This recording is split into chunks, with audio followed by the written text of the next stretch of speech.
Pag-usapan pa natin ang obra ng mga inmates sa Leyte kasama si Mobile Journal RR Tubisen.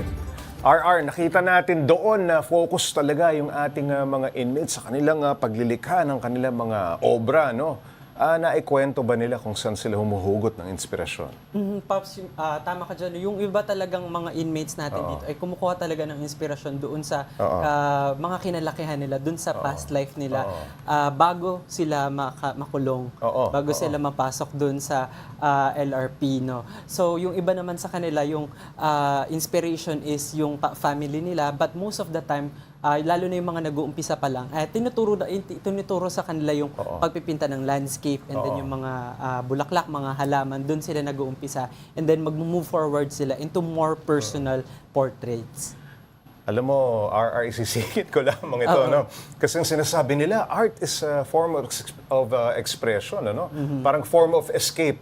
Pero in this context, hindi natin dapat i-apply yun, ano? Yes, parang, in a way, yes. Makatakas sa kalungkutan. Yes, siguro. kasi parang yun nga yung sabi rin ni Sir Joey, parang kumbaga it's a form of escapism pero hindi sa labas. Hindi sa labas. Pero para makatakas. kumbaga ma-alleviate yung burden na nararamdaman nila. Mawala yung buryong, ano? Yung buryong, yung lungkot sa loob. Ayun. Okay. 2022 lamang sinimulan itong painters group sa Leyte Regional Prison. Marami na ba silang nabenta?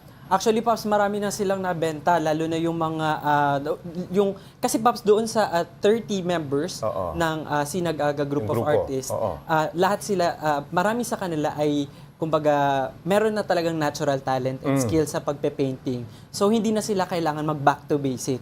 So, marami sa kanila yung talaga nakakabenta na through invitations. Si Sir Joey, nagpapapasok siya ng mga bisita doon sa LRP and mga NGOs and meron din mga personal invitation, mga private individual. Tapos pipili sila doon ng mga artwork na pwedeng gusto nilang bilhin. And then marami talaga sa kanila. Ed, minsan umaabot pa ng 3,000 Pops yung nabebenta nila kada portrait. Okay. Malaking bagay. Paano sila nakakahanap ng bibili sa kanilang mga sining? At sinong kadalasan ang kanilang mga patron na bumibili? Yun, Pops, yun ang nabanggit niya sa atin ni Sir Joey kanina, yung bukod sa mga NGOs and mga private individuals, nag-i-invite talaga sila Sir Joey ng mga interested parties and then ng LGU. Din, kasi nusuportahan ng LGU ng Leyte, ng lokal na pamahalaan ng Leyte, yung mga ganitong initiative lalo na dahil yung mga nakatira, yung mga nakakulong sa LRP ay malalayo din. Like, for example, si Pablo, yung pamilya na sinusuportahan niya ay taga-Biliran. So, tawid dagat pa. So, ang initiative na to ay marami silang katulong nila yung LGU para makabenta itong mga ating mga PDL. Gaano karami ang nakakulong sa Leyte Regional Prison? Pinipili ba sino? Sino lang ang makakasali doon sa painting session?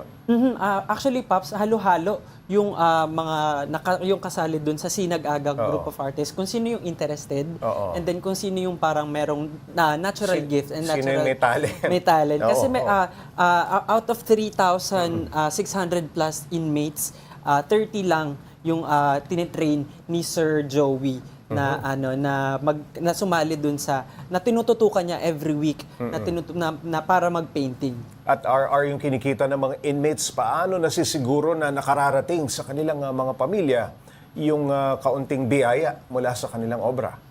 Ayun, Pops, ang ginagawa nung ito si Pablo, ang ginagawa niya is kapag may dalaw. So yun, kapag may dalaw, mini-make sure nila nako-confirm yung dalaw, in-observe din nung mga kawani ng Bucor kung paano nakakarating dun sa family yung mga kinikitang pera ng mga ating inmates, ng mga PDL doon sa mga painting na nabebenta nila. At RR, sino naman ang gumagastos dun sa mga materyales na ginagamit nila sa pagpapinta? Good question, Pops. Actually, sobrang thankful siguro natin dahil yung nabibigyan talaga ng chance itong mga PDL ng ganitong pagkakataon para kumita. Yung mga materyales nila galing sa donation, halo-halo, donation ni Sir Joey and then yung LGU and then yung meron din, kasi Pops, si Sir Joey, bago siya mapunta dito sa Leyte, dito muna siya sa Bilibid.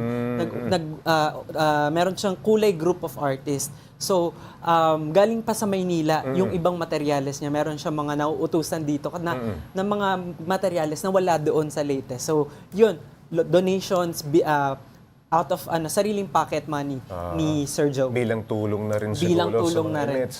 Maraming salamat, Mobile Journal, RR Tubize.